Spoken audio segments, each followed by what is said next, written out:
पूर्णिमा जी हजुर तपाईँ सङ्गीत सिक्नुहुन्छ हजुर अलिअलि अलिअलि के कुन लेभलमा हुनुहुन्छ के सिक्दै हुनुहुन्छ सारे गाउँमा ए भर्खर सुरु गर्नुभएको ओके सङ्गीतको सिकाइमा गीतमा एउटा मेलोडी हुन्छ फिल हुन्छ होइन तपाईँ अब सङ्गीत सिक्दै हुनुहुन्छ भने त्यो कुराहरू भोलिको दिनमा सिक्नुभयो भने तपाईँको गायकीमा अझै उत्कृष्टता आउनसक्छ त्यसै अब यो गीत त एकदमै ठहराउ भएको गीत हो नि त है यति स्पिरिचुअल सङ यसलाई सबैले जति होल्ड गरेर गाउनु सक्नुभयो त्यति मिठो सुनिने हो नि त होइन पकड पनि चाहियो यसलाई हजुर यसलाई पकड पनि चाहियो चाहिन्छ त्यसको लागि ग्रिप पनि चाहिन्छ जस्तै अब फुलको आँखामा फुलै संसार भन्दा फुलको आँखामा फुलै संसार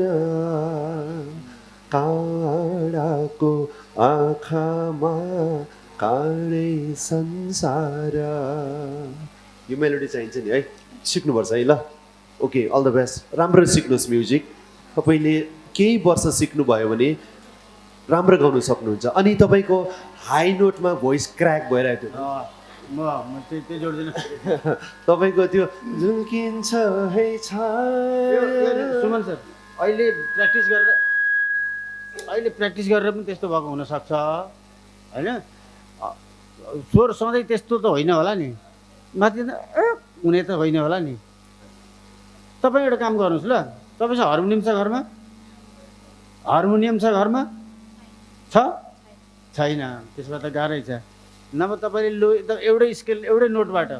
सा मात्रै अरू जाने होइन सा